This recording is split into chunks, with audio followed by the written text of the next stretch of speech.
Welcome to Flipping the Table. Today, Michael talks with Will Harris of White Oak Pastures, located in southwest Georgia.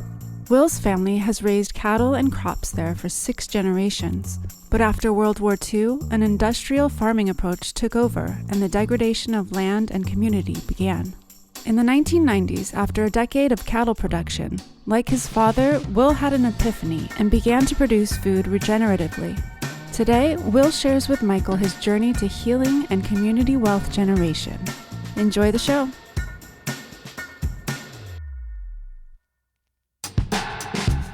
About 180 miles south-southwest of Atlanta, along State Highway 27, you will come to Bluffton, Georgia, which is in Clay County, up against the border of Alabama. Clay County is one of the poorest counties in the nation. But one farm is helping to rebuild its economic prosperity and its future. That farm is White Oak Pastures, and my conversation today is with its leader, Will Harris. It is interesting to note that in the 1790s, the town of Bluffton and Clay County were the center of a failed attempt by the Cherokee and Creek tribes to join with European colonists who had been resisting slavery and the planter class that wanted to push the tribes and small farmers out to claim the land. There is a humanistic, dare I say, forward-thinking streak in Bluffton that has blossomed again over the last 25 years. It points the way to a better world. Will Harris and his embrace of a regenerative farming system has been the catalyst for that blooming. I believe Will's adoption of a better way, which clearly includes an indigenous appreciation of holistic thinking and practice, will survive, unlike the attempt in the 1790s. Will has just published with Viking Press a book about his journey titled A Bold Return to Giving a Damn, subtitled One Farm, 6 Generations, and the Future of Food. The title says a lot. I thought about the phrase, a bold return to giving a damn. As I interpret that, I hear a deep frustration with industrial agricultural systems that have not given a damn about their impacts on the land, the animals, the people, and the communities in which they operate. I believe you will enjoy hearing about the moment that moved Will to change his farm. You will be inspired by his openness about the challenges, the risks, and realities faced, and then the sense of fulfillment and gratitude he feels about how his now expansive operation has brought his 2 daughters back to the farm and amazingly revitalized the town of Bluffton, which had been in severe decline for nearly 100 years. His story points the way for the much-needed revitalization of rural places across the entire nation and perhaps the planet. Will's story is about how one person can spark a farm's, a land's, and a community's healing. Let's begin.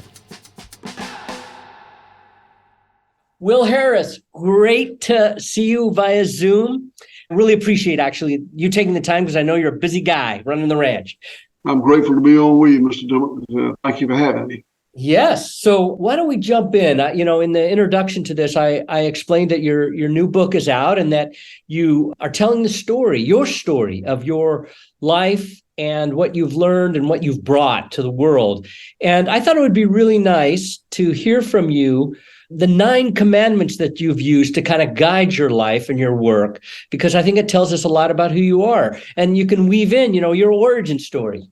Well, so I don't have them in front of me, but I'll tell you the story about how they came about. So, I was raised in Bluffton, Georgia.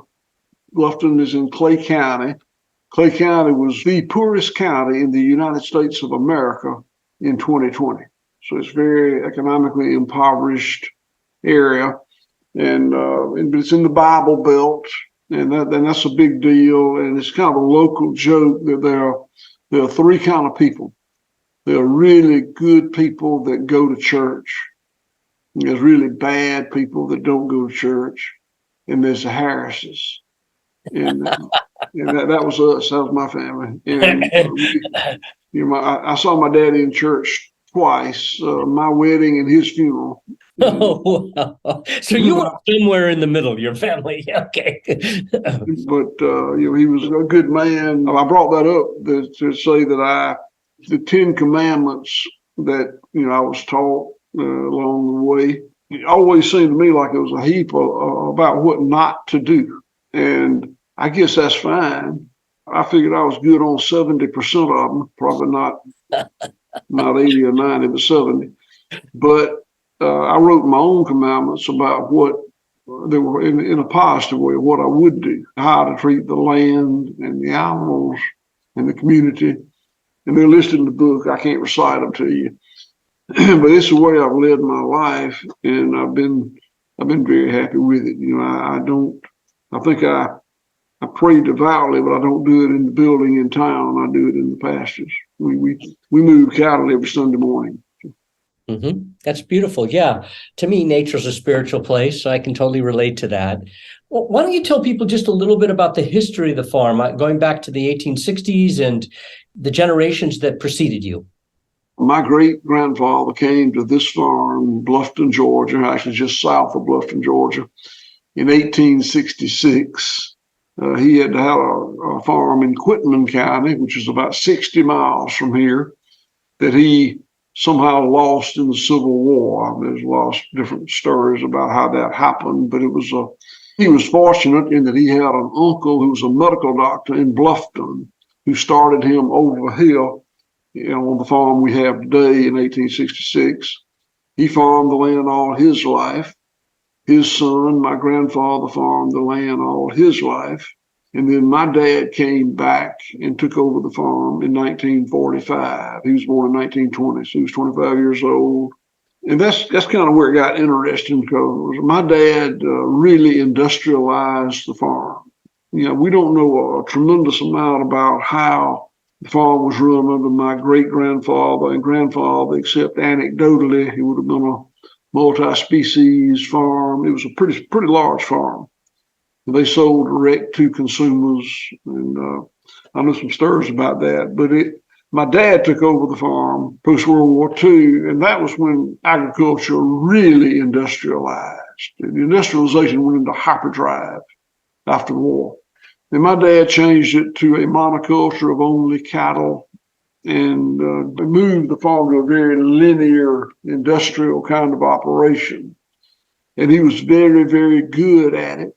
And he was successful financially. We weren't rich people, but he made money and paid for the land, bought some more land, paid for it. And it was a success story. I was born in 1954, went to the University of Georgia, majored in animal science.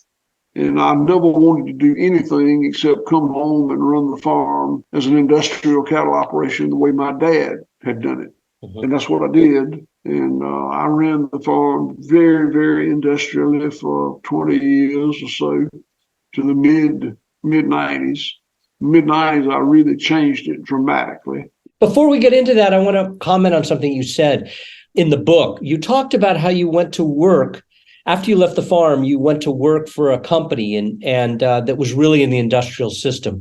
And it reminded me of a story. I don't know if you've ever met Lauren Poncha. He runs a similar operation, Stemple Creek out in California, in Marin County. He had a very similar experience. He grew up on a ranch like you.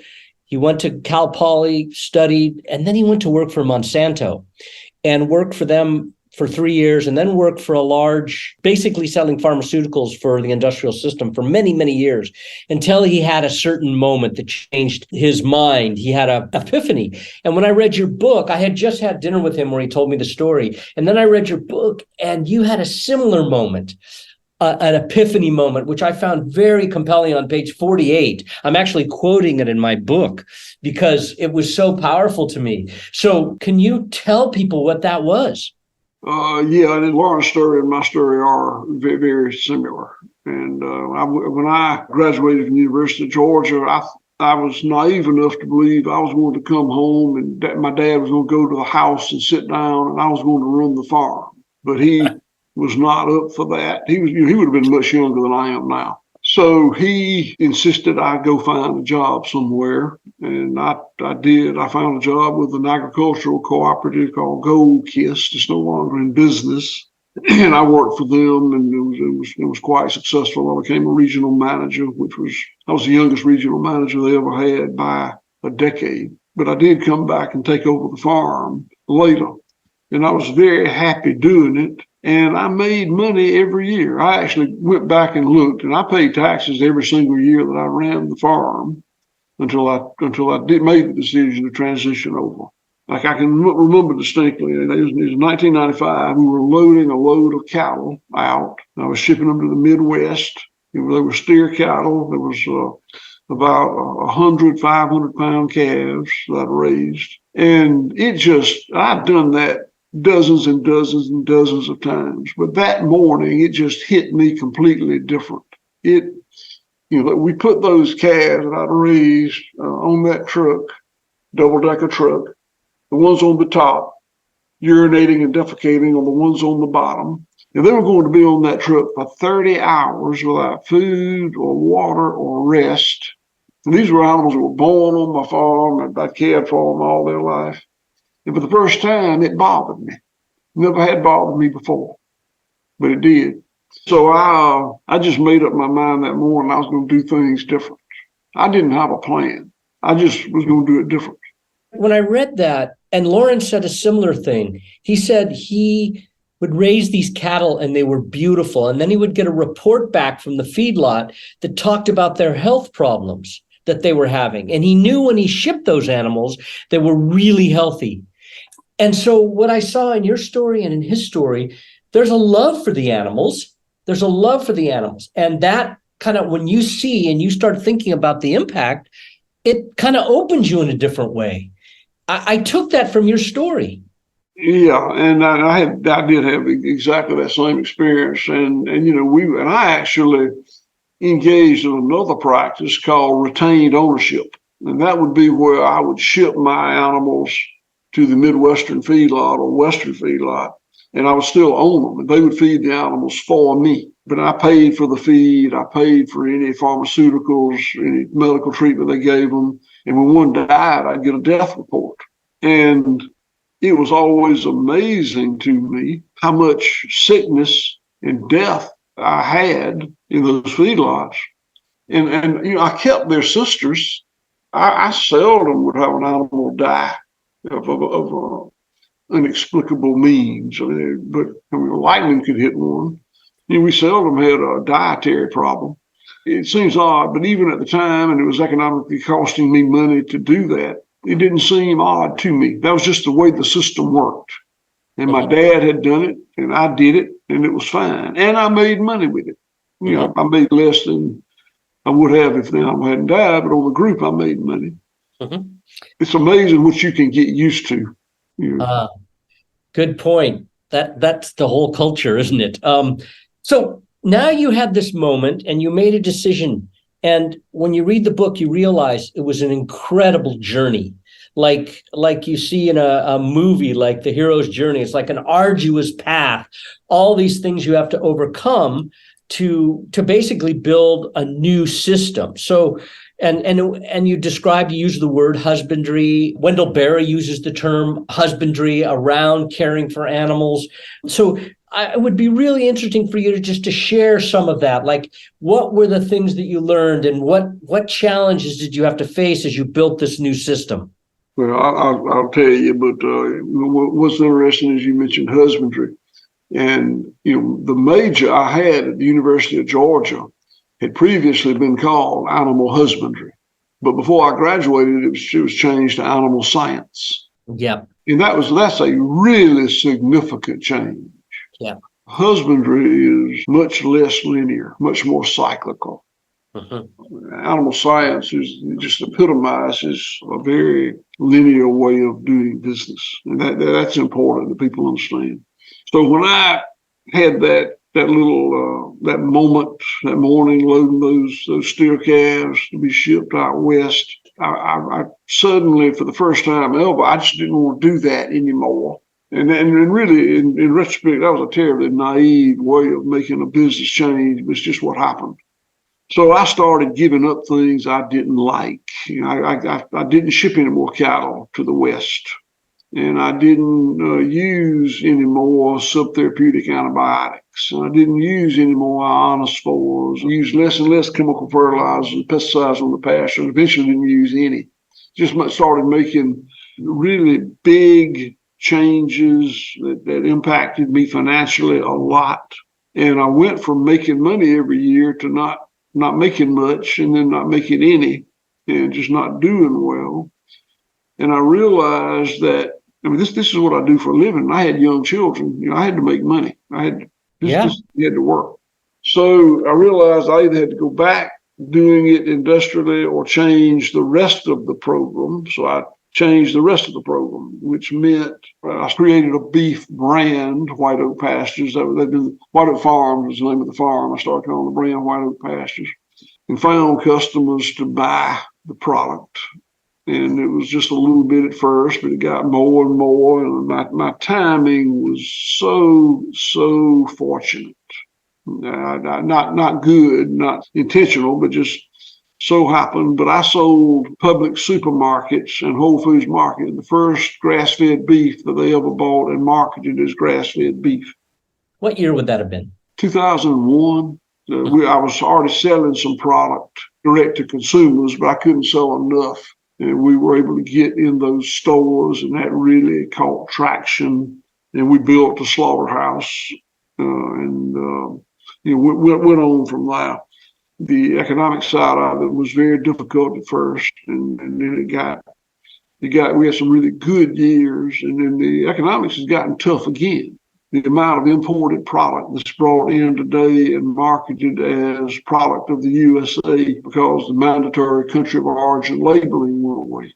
Most of the grass-fed beef that's sold in this country comes from New Zealand or Australia or Uruguay or other foreign nations. Yeah, that is a major problem. I know that, Kerry Balcom, I know a good friend and colleague of yours from the American Grass-Fed Association. We've talked about that often, and the challenge of getting the United States to do the right thing by our own producers of grass-fed beef in this country by, requiring that we have country of origin labeling again so that people know where it's coming from, because we really don't have control over those other nations. And the big multinational meat corporations are just so politically powerful. I went to the JBS website a couple of months ago, and I saw their grass-fed story from Australia. They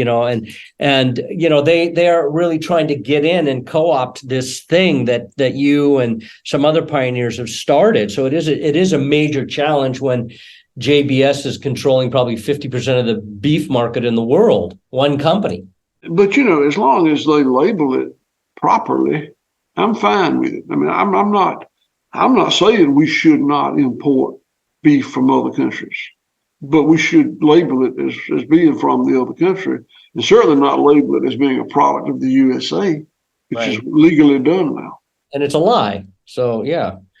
Well, can you talk a little bit about, because in your book, you describe as you began to do these things began to change on the farm. Things evolved and a new kind of environment bloomed in a certain way. Things came back to probably the way they were in your grandfather's day and your great-grandfather's day. So do you want to describe that for people so they understand what you experienced on your farm? Yeah, I guess the part that is most, documentable would be the organic matter in the soil. Organic matter in the soil is a number on a piece of paper, but it has great impact. And the organic matter on my farm was 0.5% till I ceased to till it and use chemical fertilizers and pesticides. And now it's over 5%, which is a 10x increase. Yeah. And that's just very, very powerful. The 0.5% organic matter soil is a dead mineral medium, like a handful of glass beads. A 5% organic matter soil is just teeming with life, just all kind of life. Some of it you can see, some of it you can't see, but it's a living medium. And that occurred because of the way I changed our farming methods. And of course, that impacts the nutrient density of the forage that I make, which impacts the health of the animals that I produce, and I hope impacts the nutrition of the people that eat that beef. The first three of those, I can tell you it does that because I can see it. The last one, I hope it does, and intuitively, I believe it does. Well, there's science coming out. You must know Spencer Smith. Oh, Yeah, Spence, we did a podcast 3 months ago, and he went through the new studies that are coming out showing the nutrient density increase from grass-finished meat. I think that I certainly absolutely believe that, but I have made a policy that I speak on animal welfare, regenerative land management, and local rural economy building, because I'm an expert on those three things. Mm-hmm. I've done more of them than most people. And when it comes to nutrition and health and these other attributes, I have beliefs that I think are true, but I leave that to the experts to argue. I'm just aware I sound really stupid talking about conjugated linolenic acid and omega-3s and omega-6s.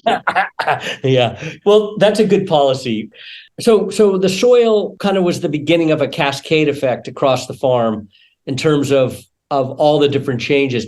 But you also began to add species. Can you talk about that?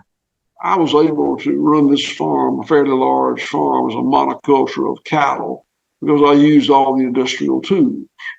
When I ceased to use the industrial tools, and we're talking about pesticides, antibiotics, anything that is inside, herbicide, insecticide. When I ceased to use those, it started falling apart. And, I needed the other species. I say that nature abhors a monoculture. And I had a monoculture of only cattle. And really a monoculture of only Tifton 85 Bermuda grass in the pastures that I planted and cultivated and used herbicide on to make it uniform and consistent. So when I gave up using those reductionist tools, it started falling apart. So we added the other species in an effort to emulate nature.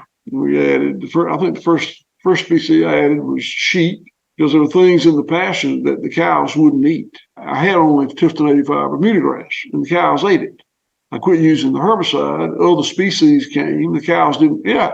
So one thing just led to the next, to the next, to the next. So, we eventually wound up at 10 species, and we may go to 11 or 12 or 13. I don't know. It just depends on what we need, and also on what's marketable. We make our living marketing the bounty of this farm. Why don't you tell people what those species are? Because I think it's quite interesting.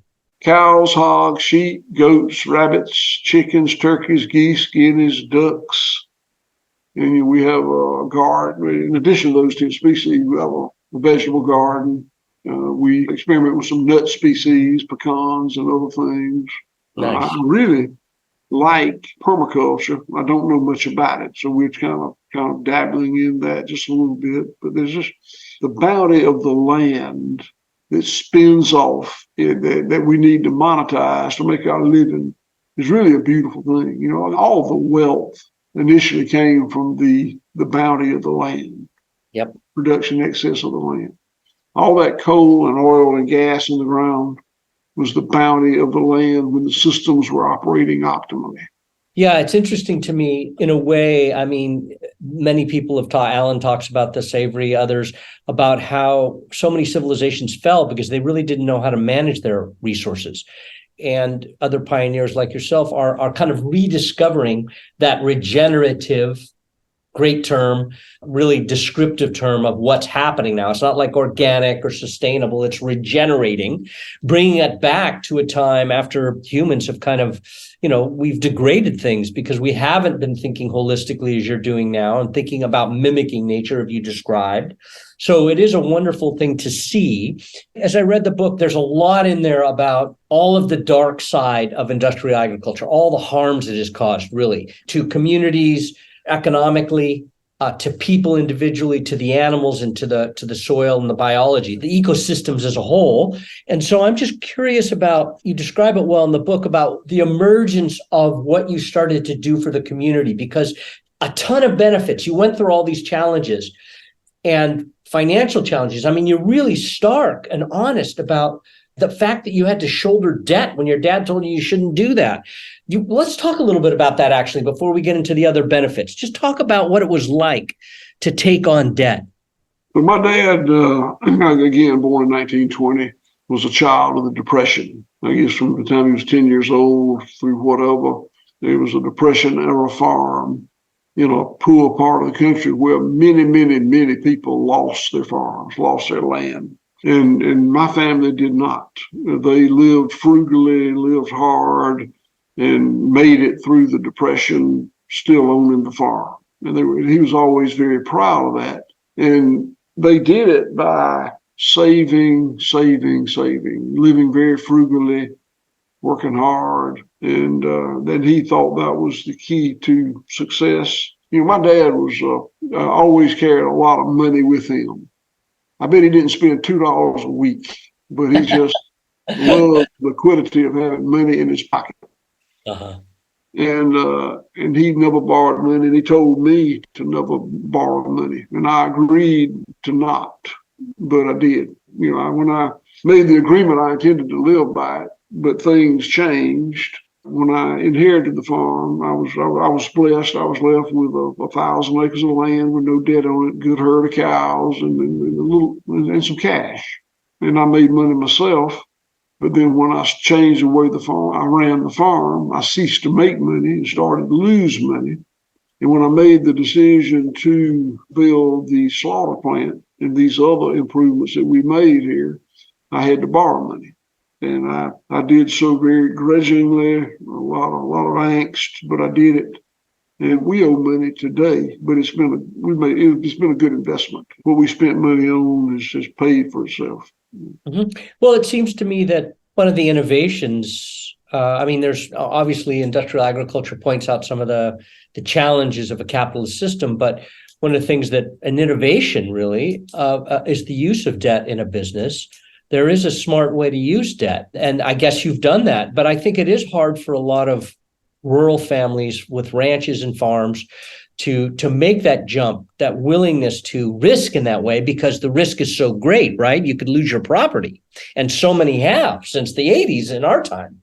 Yeah, and I think I'd like to take a very noble posture on that, but I think the naivety had more to do with it than anything else. But for me, I thought it'd be all right, and I borrowed the money, and it was all right, but it could have not. It could have gone the other way, and I'm very aware of that and very grateful that it didn't. And I have 2 grown daughters and in-laws that are in the business with me today, and we talk about this a lot. You know, I don't want to make them promise they won't ever do one thing or another, because business changes so rapidly, so dramatically. I cannot imagine this farm without cattle. It's a cattle farm to me. We do a lot of other things, but I was raised as a cattleman. But, you know, I would never say to them, don't ever sell the herd, because they may need to sell the herd. I mean, I don't know how that's going to look. That's an evolution in thinking from your father's generation. Yeah, well, and I've had, the fact is, the time I was raised in, I've had so much more business exposure than my dad had. My dad was a very smart guy, but he was raised in Bluffton, Georgia, population 100. He fiercely believed the things that he believed in and thought it should always be that way. So I fiercely believe that we got to change and adapt and do different. We hope you are enjoying the conversation. If you are, please rate our podcast and offer a review. Your voice will help us grow our listener base, which helps us sustain the funding to share these conversations with the people and organizations shaping a more just and regenerative future. A future in which the food and farm businesses are helping to solve the largest challenges of our time. The thing that really inspired me about the book was, and you mentioned at the beginning of our conversation, I don't know if it's in the podcast recording, but about the fact that where you live is one of the poorest counties in the nation. And the book, you talk about what Bluffton was like when you were in the midst of the industrial system, what had happened to the community versus what it was in your grandfather's time. So can you talk about when you began to realize that it wasn't just about your farm and that you were actually becoming an engine for an economic revitalization? As I said earlier, initially, when I made my decision to change the way I run this farm in 1995, that morning in 1995, for me, it was all about the land. Well, that day it was about the animal welfare, but it quickly became about the land. That all came together. So I made a lot of changes for the benefit of the land and the animals without any thought at all to the local economy. That never crossed my mind, because it had been failing all my life. I told you it started down in 1945.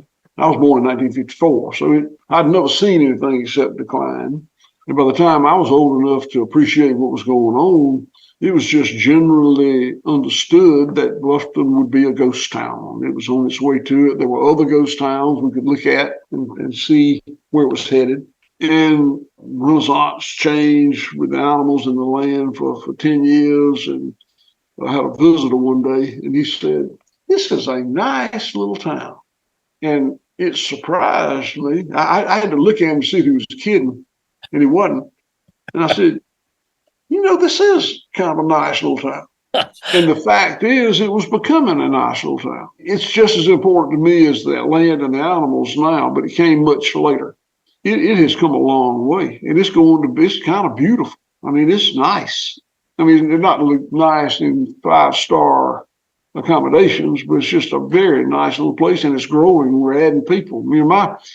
I've gone from having 4 minimum wage employees in the mid-90s to about 170 employees today. And my guys were minimum wage then. My people make well above the county average today. And that's not good. I mean, I wish I could pay everybody a lot more, but it's well above the county average. Clay County, Georgia, this county was the poorest county in the United States of America in 2020. But we're on our way up, and we're doing better. That's amazing. We're the largest private employer in the county. Wow, that's a beautiful thing, because I just last week drove all over the state of California, and 2 weeks before that, I was up in the far north, cattle country up far north. I mean, this in the Central Valley of California, the rural regions of this state are so deeply degraded economically. It is, when I was a kid, it was nice. It's sad what's happened to this country's rural communities. So one of the most important things that I see with regenerative farming and this whole movement towards good food is that we're giving an opportunity back to rural regions. And what you've done is a living example. Can you talk about some of the other things that you do besides produce meat and other things that are building off that in Bluffton? White Oak Pastures, without me intending to, has become a economic driver in this county. It's not going to sound like much to big business people, but our payroll is over $5 million a year, which in the poorest county in America is significant. Yep. And I'm very proud of that. And I wish it was more. It probably won't be for a while. We're about as big as we probably will be. I believe that this form of food production is not highly scalable, but it's highly replicatable. So I believe that there can be a White Oak Pastures in every agricultural county in the country, or maybe more than one. I don't know how that needs to look. We can more clearly demonstrate the economic impact here than we can the impact of the land or the impact of the welfare of the animals. Those are the 3 things that are important to us. And really, the most demonstratable is the economic impact. I'm very proud of our employees. We got a very high percentage of our people are not local. They moved here to be here, very educated. Most of them came from jobs where they made a lot more money than they're making now, but they made the lifestyle decision to move here and be part of this. It's very enlightening. It's also very rewarding. Well, you hit on something I think is extremely important for our country at this time. The fact that people would come to a community that had been historically economically depressed, but because of what you launched, you spawned there, they're coming to a healing for the land, for the community, maybe for themselves. Who knows everyone's deeper story, but they want to be part of something that is healing. I mean, that's what we need in this country right now. It's a lot more healing. There's so many divides. There's so much fear. And what you're doing is giving hope. And I'm just very impressed. And so beyond the economic rewards, it seems like there's other rewards that you're speaking to. I graduated from the University of Georgia in 1976. And at that time in that industry, it was about getting a good job with a big national or international company and making as much as you can. And every year you make a little more responsibility, a little bit more compensation, and you work for them for 25 years and you retire. That was the dream. That's what everybody wanted. I was a little different, but just about all of my friends, that was what was very important to them. And how that has changed. Today, these young people that come here know they're never going to own White Oak Pastures, and they know they're never going to move up so far in the hierarchy, but they come here to enjoy life and to learn, and many of them have aspirations of going on somewhere else and farming for their own, and I hope they can. I've changed completely. My dad's generation, he had 4 or 5 employees that worked with him all their lives. They went to work together as young men and worked till they were old together. And I was on that same route. And today our people come and go a lot, and it's fine. We welcome them when they come. We celebrate when they decide to go somewhere else. I'll miss them, but it also gives me an open where I can bring somebody else in with a different skill set, a different set of ideas. We have a lot of fun here. 2 of my 3 daughters and their spouses chose to come back here, and they work hard, but it's just very rewarding. It's very enjoyable, and it feels very safe and permanent. Now, we don't make a lot of money. It could not be. We could have an economic situation occur, but it feels really good. And you made it through the pandemic. I mean, that must have been kind of a boom time in a way. The pandemic was a boom time, and it went a long way towards changing the way we operate. I should tell you that when we economically, we peaked in profits in the 2000 and I guess 6, 7, 8 kind of a deal. And then it started going back the other way, and we didn't make as much money. And it was okay. We still made a little money. But it reached the point that we lost money last year. And it was, we could afford it, we could stand it, but we can't do it forever. And the reason is because the grocers, the big grocers that we depend on, one in particular, we had just not able to do business with them anymore. We couldn't make money with them anymore. And I could speculate on why, but there's no reason to do that. But the fact is, I made this business as a wholesale business. And it worked well, and the returns were good, and I liked it. But it changed, and we needed to do something different. And the pandemic showed me that we could make it a direct-to-consumer business. And it's hard from Clay County, Georgia, because, as I told you, this is not my market. Economically, the people here can't buy my food in mass. Mm-hmm. But when the panic occurred, the grocery stores were out of food, and people started ordering online from us. We already had a little bitty, inefficient online marketing effort. It showed us that this is pretty good. This could be the salvation for us. So we started developing it, and this year, so we sell about $25 million worth of product, and about $2 million of it was direct to consumer, and it was not profitable. This year, over half, I think, of our business will be direct to consumer. Great. and it's more profitable for us, and I feel more secure with it. I feel like, somebody won't make a huge buy of Uruguayan grass-fed beef, and I won't be able to make a profit anymore. Mm-hmm. So that's a very interesting development. And I think there's a lot of other ranchers who I know in California working on a couple of big projects to bring more regenerative ranching in to the fore. And most of these ranches are dabbling in grass-fed right now. They're mostly commodity, and they're trying it out, and they can sell their steaks to their neighbors or as quarters or whatever, but they're always stuck with a lot of grind and braising meats and stew meats. So we've tried to create a supply chain that would supply the University of California's 10 campuses and 5 med systems with that meat. If they want to keep going, they have to build what you're doing. They have to build a direct-to-market consumer program.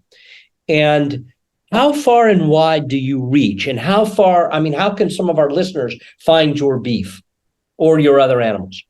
On the online sales, I'm going to say sadly, we ship to 48 states. I say sadly because I don't want to ship to 48 states. I want other grass-fed producers, these guys you're talking about, to be able to develop their own programs. And I don't know whether, I need to do $25 million worth of volume a year. That's what it takes for the infrastructure that I put together here.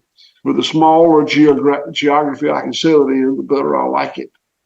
We sell online, FedEx, UPS.